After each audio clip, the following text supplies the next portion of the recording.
La tragedia en el Aconcagua, la expedición Mazamas, 1973. Muchos la comparan con la tragedia del Paso de Dyatlov. 14 años separan un caso del otro, pero las circunstancias son inquietantemente similares. Un lugar frío, la nieve y la misteriosa forma de la muerte. Yo personalmente creo que no hay dos sin tres. Así que yo os cuento lo que pasó, y vosotros dictáis sentencia. En el verano austral de 1973, un grupo de montañistas estadounidenses pertenecientes al Club Mazamas de Oregón llegó a Mendoza, Argentina. Su objetivo era uno de los más ambiciosos para cualquier alpinista del continente: escalar el Aconcagua, la montaña más alta de América, con sus 6.961 metros de altitud. Entre los integrantes se encontraban Janet May Johnson, una joven de apenas 20 años, llena de entusiasmo, y John Cooper, un ingeniero de la NASA con experiencia en ambientes extremos. Nadie sospechaba que este viaje se convertiría en una de las tragedias más enigmáticas de la historia del montañismo. El grupo escogió la ruta polaca de la Aconcagua, menos transitada que la normal, mucho más exigente y peligrosa. Las primeras jornadas fueron duras pero estables. Los Mazamas avanzaban lentamente, cargando equipo pesado, adaptándose a la altura y al frío cortante. Johnson solía sonreír, llevando consigo una cámara Nicomat de 35 milímetros con la que documentaba la travesía. Pero a medida que ascendían, comenzaron las dificultades: cambios repentinos de clima, fuertes vientos y temperaturas bajo cero que congelaban el agua en segundos. La cordillera se mostraba hostil, como si advirtiera que no todos regresarían. El 24 de enero, según los registros, Janet y John se adelantaron al grupo en una sección del glaciar polaco. Sus compañeros los vieron por última vez a lo lejos, avanzando hacia la pendiente. Minutos después, la niebla cubrió la montaña. Y ya nunca volvieron. Cuando el resto de la expedición llegó al punto de reunión, no encontraron ni rastro de ellos. Se inició entonces la primera de muchas preguntas. ¿Cómo era posible que dos alpinistas experimentados se desvanecieran en cuestión de minutos? Los Mazamas dieron la alarma. En Mendoza, las autoridades argentinas fueron notificadas de inmediato y se organizó una búsqueda de rescate. Guías de montaña, gendarmes y voluntarios subieron con equipos precarios para la época, enfrentando condiciones extremas. Los helicópteros no podían sobrevolar con facilidad debido al viento feroz. La montaña parecía resistirse a entregar respuestas. Durante días no hubo señales. Ni ropa, ni mochilas, ni equipo. Como si la cordillera los hubiera tragado. Y sin embargo, el 29 de enero, los rescatistas encontraron finalmente lo que temían: los cuerpos de Janet Johnson y John Cooper, tendidos sobre la nieve, inertes, con signos extraños. Lo primero que llamó la atención fueron las lesiones craneales severas. Ambos presentaban traumatismos en la cabeza, como si hubieran recibido un golpe brutal. Pero no había rastros claros de avalancha, ni caídas de rocas alrededor, ni señales de que hubieran rodado por una pendiente. Sus posiciones no eran las de víctimas de un derrumbe, sino de personas que habían sido abatidas de forma inexplicable. Los equipos de rescate quedaron desconcertados. ¿Habían caído los dos al mismo tiempo en circunstancias idénticas? ¿Había intervenido alguien más? Las montañas suelen dar respuestas simples: frío, avalanchas, accidentes, pero en este caso nada encajaba. La noticia sacudió a Estados Unidos. La prensa cubrió la tragedia, pero las versiones oficiales eran vagas. Se dijo que murieron por accidente en la montaña, aunque los detalles nunca fueron claros. Lo cierto es que los compañeros de expedición no supieron explicar qué pasó exactamente en esos minutos en que la niebla los separó.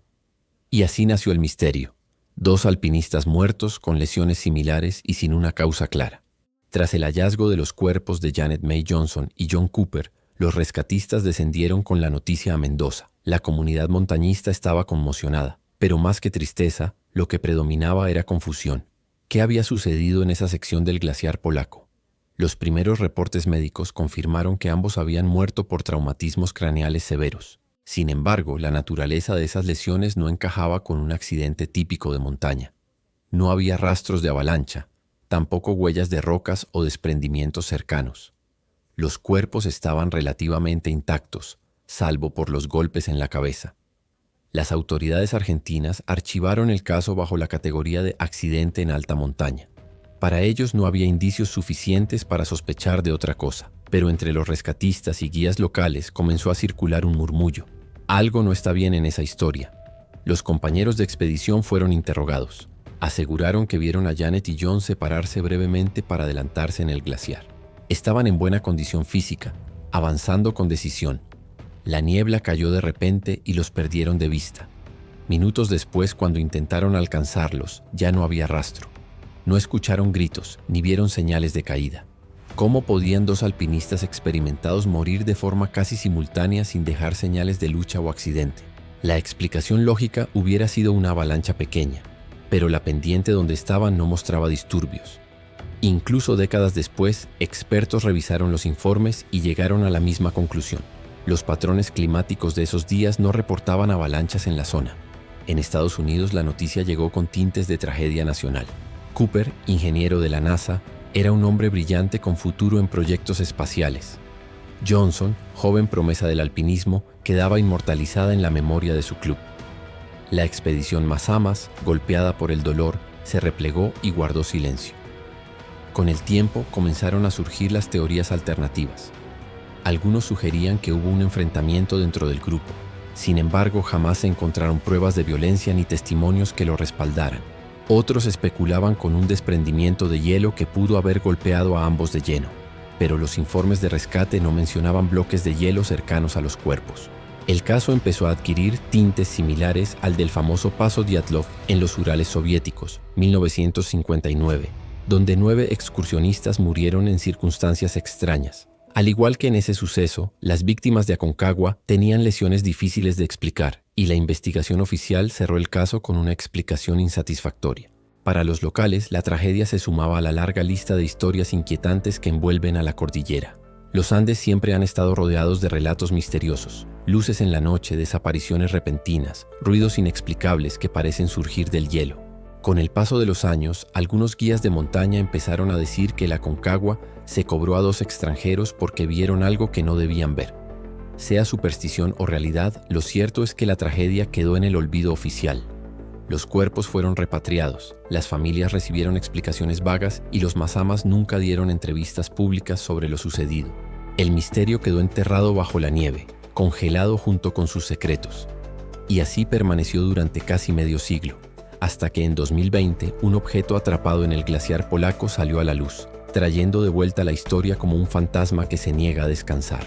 En febrero del año 2020, un porteador argentino que transitaba la zona del glaciar polaco en el Aconcagua encontró un objeto atrapado bajo el hielo a más de 6.200 metros de altitud.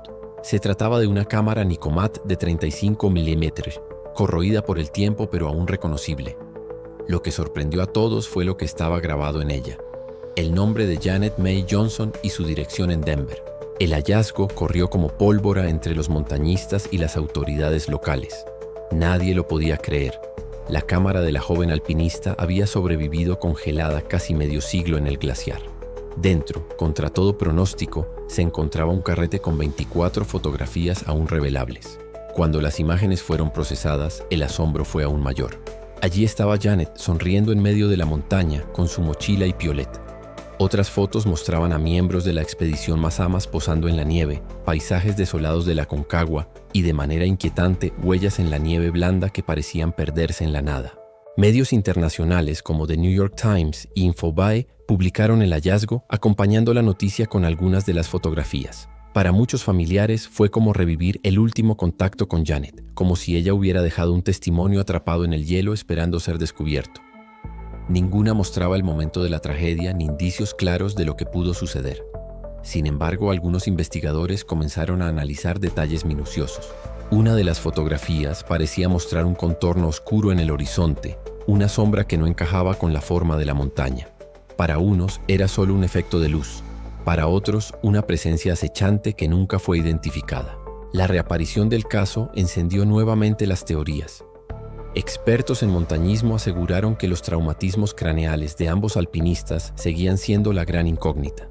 Es muy improbable que 2 personas mueran casi simultáneamente con lesiones similares y que no haya evidencia de caída o avalancha, declaró un guía veterano.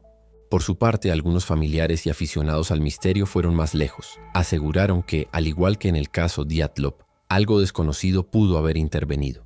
Se habló de fenómenos atmosféricos extremos, de desprendimientos invisibles y hasta de un posible encuentro con fuerzas no humanas. Los ufólogos recordaron que en distintas regiones de los Andes existen testimonios sobre luces extrañas, objetos brillantes en el cielo y desapariciones. Para ellos, el hecho de que una cámara resurgiera intacta después de casi 50 años no era casualidad, sino una señal de que el misterio debía ser reabierto. Lo cierto es que, aunque las autoridades argentinas reiteraron que no había motivos para cambiar la causa oficial de la muerte, el hallazgo de la cámara convirtió la tragedia en un fenómeno mundial. Foros de internet, programas de televisión y documentales comenzaron a compararlo con los grandes enigmas sin resolver de la historia del montañismo.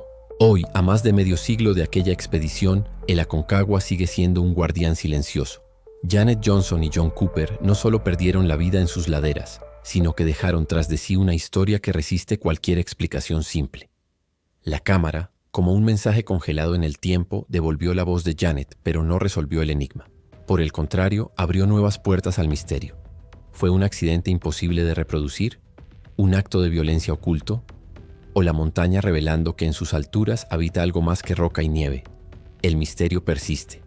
Y quizás, como dicen algunos guías, el Aconcagua nunca entregue toda la verdad. Si te ha gustado el video, suscríbete, habrá más.